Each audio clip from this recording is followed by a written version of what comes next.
Hello students, I am Kunal Dubey from eco vision. आज हम देखते हैं हमारी प्रोडक्शन टॉपिक की क्लास 2। तो लास्ट क्लास में हमने टीपी, एमपी, एपी का डायग्राम बनाया था। मैं एक बार फिर से वो बना के दिखा देता हूँ। ये एमपी हो गया, इसके टॉप से एक हमने लाइन लगाई, फिर ज़ीरो से लाइन लगाई। ये फेज़ 1, फेज़ 2 और ये फेज़ 3।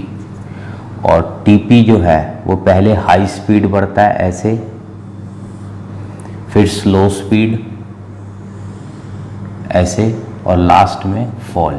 ये हम लास्ट क्लास में कर चुके हैं, पर थोड़ा सा इसमें अभी और कुछ इससे रिलेटेड क्वेश्चन करा देता हूँ। यहाँ पे आता है हमारा लेबर या वेरिएबल फैक्टर। लेबर को हम मानते हैं वेरिएबल फैक्टर। अब जो एमपी करेगा, लिख सकते हो आप, वो ये नोट करके लिख सकते हो बातें, वो फेज का नाम बनेगा। सिंपल तरीका याद रखने का। तो फेज 1 एमपी बढ़ रहा है तो इसको नाम दे दिया इंक्रीजिंग रिटर्न्स। फेज 2 एमपी गिर रहा है तो नाम दे दिया हमने डिमिनिशिंग रिटर्न्स। पर वो बात है एमपी पॉजिटिव है, इसमें जो फर्क है। थर्ड में एमपी नेगेटिव है तो फेज 3 का नाम हो गया एमपी नेगेटिव, मतलब नेगेटिव रिटर्न्स। और यहाँ पर पहले ही लिख दिया मैंने, एमपी होगा हमारा नेगेटिव। यानी ये फेज के ऐसे नाम बनाए जा सकते हैं एमपी के हिसाब से।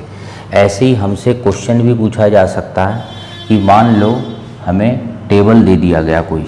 मैं इसको हटा के लिखता हूँ क्वेश्चन जरा। मान लो हमें एक क्वेश्चन गिवन है, लेबर टीपी एमपी 1 2 3 4 5 6, मान लो 10 20 10 0 -10 -20। और हमें क्वेश्चन ने कहा कि फेज़ आइडेंटिफाई करके बताओ कहाँ तक चल रहे हैं, और इस टेबल को भी भर दो। तो हमें पता है जब तक एमपी बढ़ रहा है वो होगा फेज़ 1, घट के 0 हो गया फेज़ 2, एमपी माइनस जा रहा है तो फेज़ 3।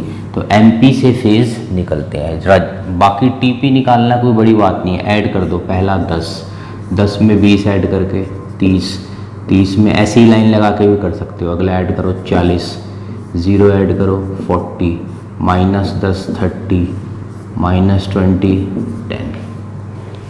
तो ये 3 मार्क्स के ऐसे छोटे क्वेश्चन भी आ सकते हैं। ठीक है, रीज़न वो यहाँ लिख लेना, क्योंकि एमपी बढ़ रहा है, क्योंकि एमपी घट रहा है 0 तक, क्योंकि एमपी नेगेटिव। चलो आगे देखते हैं, कुछ और टॉपिक ऐड करते हैं अब। तो लिखो क्वेश्चन अगला, relation marginal product and average product. Shortcut में लिख लो एमपी एपी। ये आंसर। टेबल वही बना लेते हैं अपना पिछला वाला ही, लास्ट क्लास में हम बना चुके हैं। टीपी एमपी, एक नया कॉलम और जोड़ना है अब की बार एपी। ये चीज़ अलग है बस।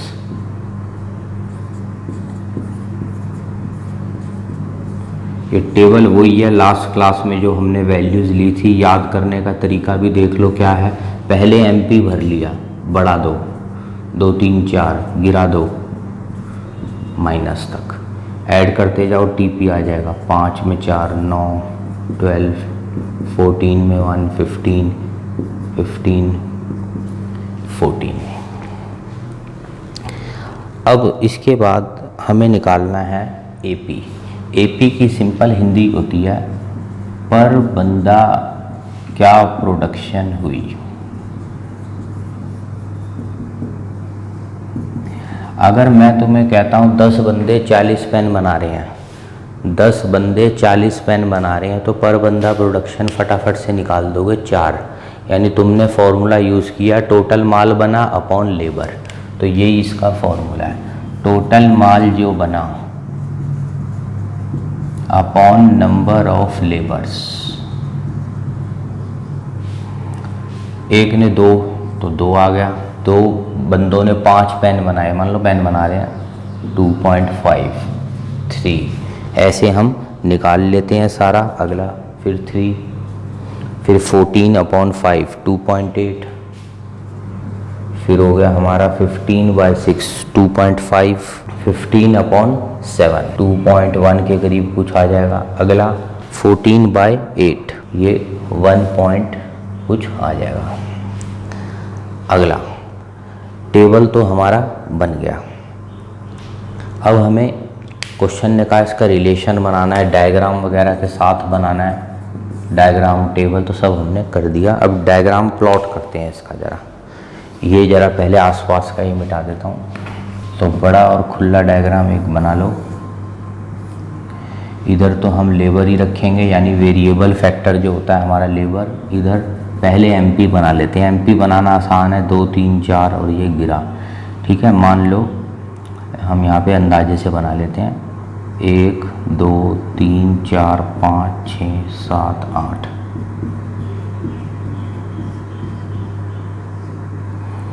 और इधर एमपी और एपी बनाने हैं, तो वो मैक्सिमम 4 तक ही जा रहा है, तो खुला खुला ले लेते हैं। मान लो 1 2 3 4।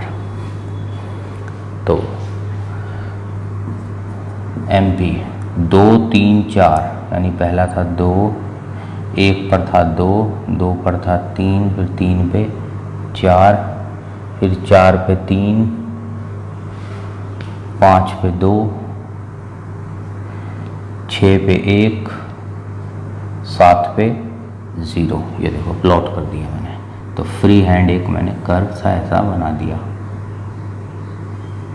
ये बन गया हमारा एमपी, ठीक है। तो ध्यान से प्लॉटिंग अपना कर लेना। 1-2 बार प्लॉट करने की ज़रूरत है, बाद में तो तुम आईडिया से ही बना दोगे। अगला एपी 1 पर 2, 2 पे 2.5 हो गया अंदाजन। यहाँ पे कलर चेंज कर लेता हूँ ताकि तुम्हें थोड़ा समझने में आसानी रहे। ये हो गया 2.5। 3 पे है 3, 3 पे 3 ये रहा। 4 पे फिर 3 ये रहा।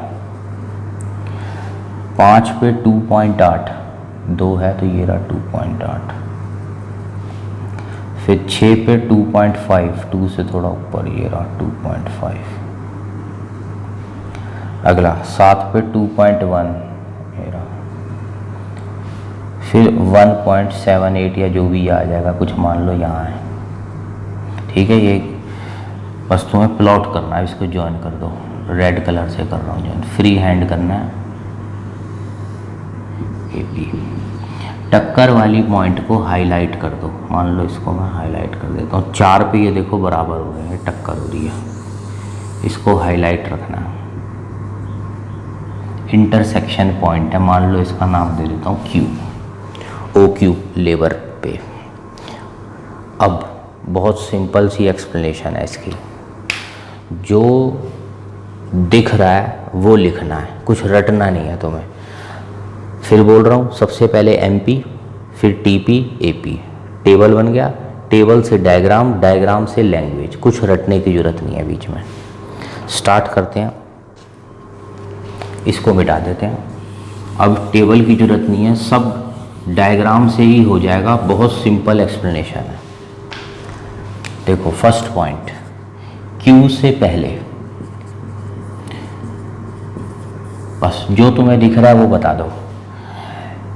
एमपी और एपी में से हाइट किसकी ऊंची है? देखो हाइट किसकी ऊंची है? एमपी बढ़ रहा है, घट रहा है क्यू से पहले पर हाइट में एमपी ऊंचा है। लिखो before Q MP more than AP, पहली ऑब्जर्वेशन। दूसरी, एपी लगातार बढ़ रहा है, एपी इंक्रीज, गिरा नहीं, गिरेगा क्यू के बाद। डायग्राम में दिख रहा है, इसमें कोई बड़ी बात नहीं है। तो बिफोर क्यू मैंने 2 बातें नोट करी हैं मेन। एक तो एमपी हाइट में ऊंचा ही रहेगा क्यू से पहले।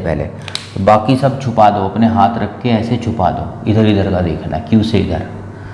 MP हाइट में ऊंचा है, बड़ा घटा उससे कोई फर्क नहीं पड़ता, हाइट में ऊंचा, हाइट देखनी है हमें। फिर second, at Q MP is equal to AP, दोनों की टक्कर होगी और AP थोड़ा सा कांस्टेंट रहा हमारा, देखो कांस्टेंट था ना पहले भी 3 बाद में भी 3, AP कांस्टेंट। तीसरा आफ्टर Q, अब क्या करना है तुम्हें, ये छुपा देना है, Q से पहले का सब हिस्सा छुपा दो, हाइट देखो बस, सिर्फ हाइट, AP की हाइट ज़्यादा है, AP मोर देन MP, और इस वक्त AP डिक्रीज कर रहा है, AP डिक्रीज। और भी हमें कुछ दिख रहा है, डिक्रीज दोनों कर रहे हैं, पर यूनिक बात क्या है, MP माइनस में घुस गया, AP नहीं घुस सकता, क्योंकि AP होता है टोटल अपॉन लेबर, तो पॉजिटिव अपॉन पॉजिटिव नेगेटिव नहीं हो सकता। तो चौथी बात मैंने देखी, MP कैन बिकम 0 और negative, but AP always positive.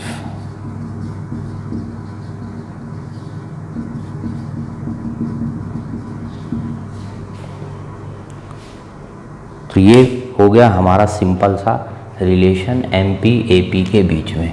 और जिसने ज़्यादा डिटेल में जाना हो तो एक वीडियो बना रखी है बहुत हाई ऑर्डर टाइप, जिसने क्वेश्चन करने हो इसके, क्रिकेटर लॉजिक करके, जिसने डिटेल में जाना हो वो क्रिकेटर लॉजिक वाली वीडियो देख सकता है। बाकी इतना सफिशेंट है, हमारा MP AP का रिलेशन भी हो गया। और आगे देखते हैं। अच्छा, फॉर्मूलाज वगैरह भी स्पेशल एक पॉइंट बना सकते हो चाहो तो अलग से। AP तो अभी निकाला था हमने, TP अपॉन लेबर्स, और MP निकलेगा, मान लो MP नंबर n चाहिए तो वो होगा TPN माइनस TPN माइनस 1, मतलब MP नंबर 5 चाहिए तो उसका फॉर्मूला होगा TP number 5 minus TP number 4।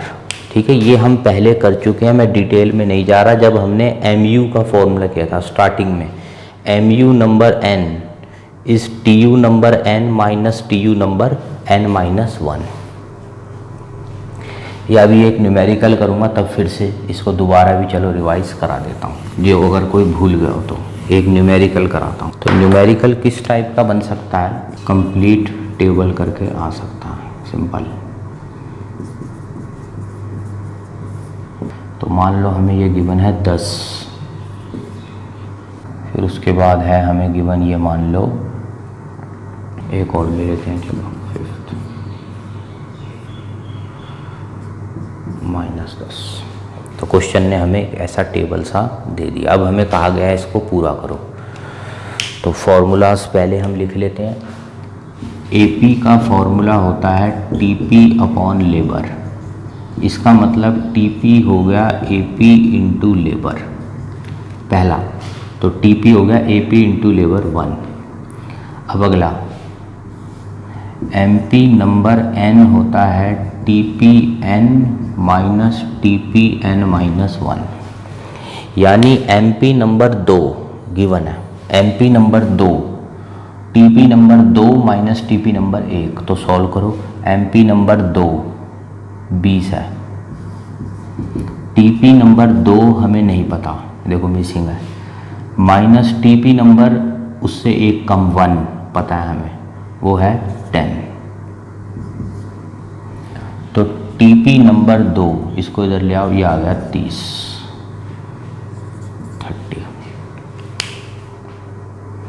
ये मिसिंग फिगर्स थे तो मैं सर्कल में लिख रहा हूँ सारे मिसिंग।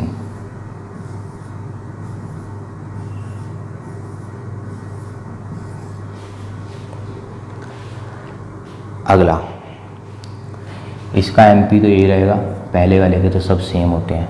इसका AP निकालो, सेकंड वाले का फॉर्मूला होता है TP upon labour, TP 30 upon labour 2 15। अब थर्ड पे चलते हैं। थर्ड वाले का भी MP गिवन है, तो फिर से फॉर्मूला लगाओ, इधर लगा लेता हूँ। MP नंबर n होता है TPN माइनस TPN माइनस 1।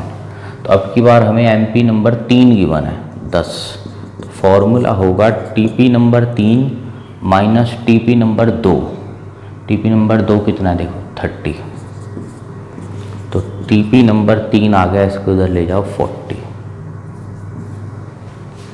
अब एपी निकालो 40/3, 40/3, ठीक है, ये सॉल्व कर लेना। अगला MP, MP number 4, MP number 4 होगा TP number 4 minus TP number 3, TP number 4 minus TP number 3, TP number 4 40, TP number 3 भी 40, तो ये आ गया 0। अगला एमपी नंबर 5 गिवन है हमें -10, तो या शॉर्टकट लगा के या फॉर्मूला लगा के भी कर सकते हो, ये आ गया 30। इस टीपी में अगला एमपी जोड़ दो, ये आ जाएगा, या ऐसे फॉर्मूला लगा के कर सकते हो, MP number 5 -10 is equal to TP number 5 minus TP number 4, तो ये आ गया 30। अब एपी निकाल लेते हैं, 40/4 10, 30/5 6। अब फेज बना लेते हैं इसमें।